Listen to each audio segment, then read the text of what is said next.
Jacksonville civil rights icon Lloyd Pearson Jr. died Sunday afternoon at 102. And just 2 weeks before his passing, he sat down with Jacksonville Today reporter Will Brown in what would be his final interview. I'm going to talk now to Will. Thank you so much for being here. Good morning. So this must have been a real privilege to interview Lloyd Pearson. Tell our listeners who he was and how he fits into the Jacksonville civil rights movement. So, first of all, there are two members of the current city council who are registered to vote by Mr. Pearson. In all, it is estimated that he registered nearly 50,000 people in Jacksonville in his lifetime. He was even lauded by the supervisor of elections, Jerry Holland, for his advocacy for getting people registered to vote. And that really started, I think, in the 1940s when he was sitting in City Hall or sitting somewhere in city government and listening to people, and they were just flagrantly using the N-word. And he believed that by expanding the electorate through more people participating in the voting process, that would lead to better candidates to represent us. He was also the older brother of the late Rutledge Pearson, who was the leader of the Jacksonville NAACP. And whose name is on some buildings around town. Yes, his name is on the post office on Kings Road, right there in Durkeeville. The Pearson family home is probably about maybe a mile, if that, away from that post office. Mr. Pearson quipped that, he's like, I wish the sign on the post office would be bigger, so you could really see my brother's name. Mr. Pearson mentioned that he really got into the civil rights advocacy and civil rights movement because his older brother, once he finished from Houston-Tillotson College with a political science degree in 1951, really got him involved, and that's how Mr. Pearson got involved with the civil rights movement. He also attended the March on Washington for Jobs and Freedom, which is there. I think there's only one person locally left who attended that march. Yeah, I think Lloyd Pearson was one of 35 Jacksonvillians who attended the March on Washington, and he was able to stand close to the stage with his brother when Dr. Martin Luther King delivered his famous "I Have a Dream" speech. Now is the time to make real the promises of democracy. Now is the time to rise from the dark and desolate valley of segregation to the sunlit path of racial justice. Now is the time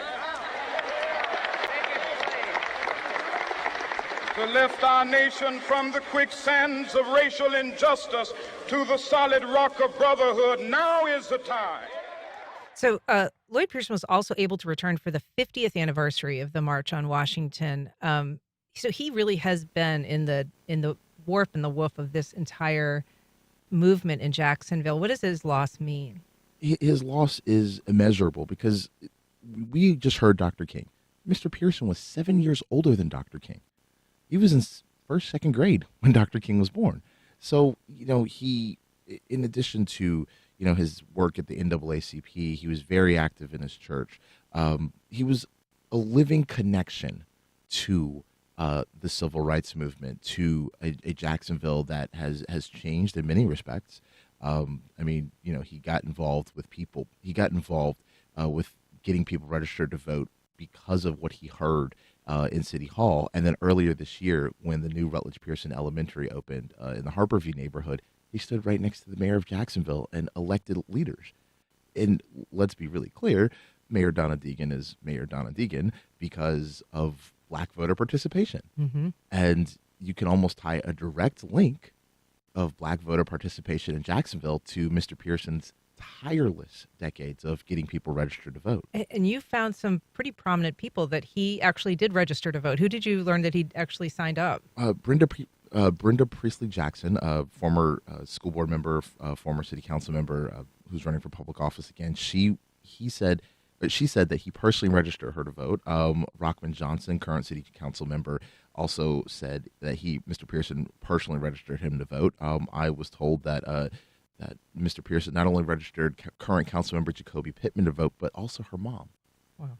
So this isn't just like a certain segment. This is literally generations of people who were encouraged to vote and registered to vote.